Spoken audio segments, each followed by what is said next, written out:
किस टॉपिक पे अमित जी, ये समझ में नहीं आ रहा है किस टॉपिक पे आज हमारी बहस है। ये टॉपिक से हट के कहाँ जा रहे हैं।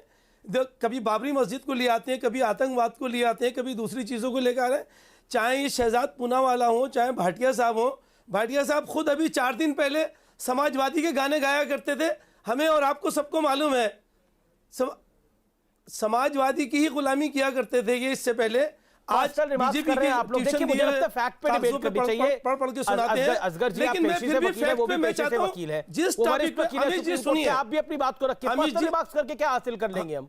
मैं इसीलिए कह रहा हूं, का पिट्टू है, कोई किसी की गुलामी करता था। टॉपिक पे बात करें जो नहीं, मुझे पता है, छोड़िए उसको।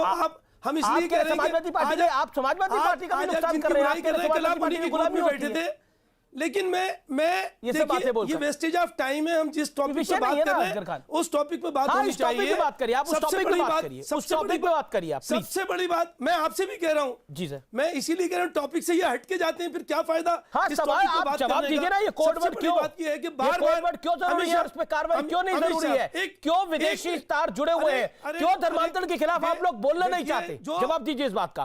क्या धर्मांतरण गलत है? क्या उमर गौतम ने गलत काम किया? अरे आपके सवाल सुन लिए भाई। बिल्कुल बिल्कुल, सुन तो लीजिए हमारी तो बात। सर मेरा सवाल, हमने आपके सवाल सुन लिए। हाँ, बिल्कुल जनाब, आपके सवाल इत्मीनान से प्यार से जवाब दीजिए। सुन रहे हैं और आपको भी उर्दू बहुत अच्छी होगी।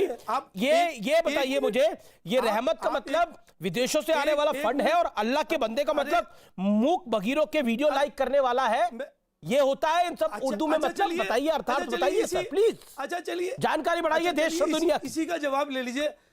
अमित जी हमारी बात तो सुन लीजिए। आप 1 मिनट ठहरेंगे तभी तो बताएंगे, वरना क्या बताएंगे। अगर आपने रहमत का मतलब यही निकाला है, रहमत का मतलब क्या है सबको मालूम है, आपको भी हमें भी।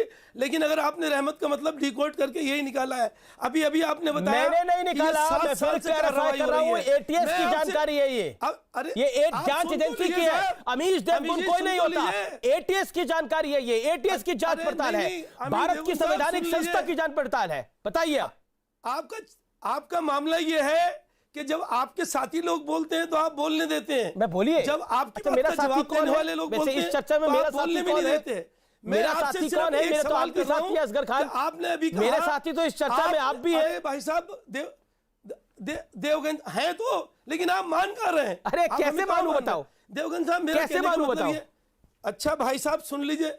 अच्छा भाई साहब, आप तो पेशे से वकील है, मैं आपके तथ्य सुधार रहा था। आपने बोला कि आपने इसको डिकोड कराया, मैंने बोला मैंने नहीं, एटीएस को डिकोड कराया। चलिए अब आपको मैं 1 मिनट देता हूं, इत्मीनान से अपनी बात रखिए, प्यार से अपनी बात रखिए, गुस्सा मत होइए। पहले तो मैं आपको ये बता दूं, अमित देवगन साहब, this is not the proper time भाई। ये अभी इन्वेस्टिगेशन चल रहा है, कोडिंग डिकोडिंग इन सब चीजों का ये टाइम ही नहीं है, और कोर्ट तय करेगी। आपको भाटिया साहब भी यही बात बताएंगे, कोर्ट तय करेगी। ये अभी प्रॉपर टाइम नहीं है इन चीजों पे बहस करने का। नंबर 2, आप सुन लीजिए मेरी बात। इसमें सबसे बड़ी बात हो रही है कि उनको लालच देकर, उनको जबरदस्ती करके उनका धर्मांतरण किया जा रहा है, उनका धर्म परिवर्तन किया जा रहा है। अरे इस्लाम के बारे में थोड़ी स्टडी करिए आप। अगर आप चाहते हैं कि इस चीज पे बहस करें तो थोड़ी सी स्टडी करिए। इस्लाम में जबरदस्ती कहीं नहीं है। अगर कोई जबरदस्ती धर्मांतरण होता है तो वो है ही नहीं, धर्म परिवर्तन हो ही नहीं सकता। नंबर 2, 1 मिनट भाई उत्तर दे लेना, 1 मिनट यार ठहर जाओ। आप 1 मिनट तो मिला है मुझे बोलने का, वो भी आप नहीं बोलने दे रहे हैं।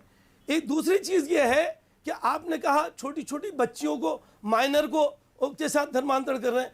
अरे भाई धर्मांतरण माइनर का नहीं हो सकता, अनसाउंड का नहीं हो सकता।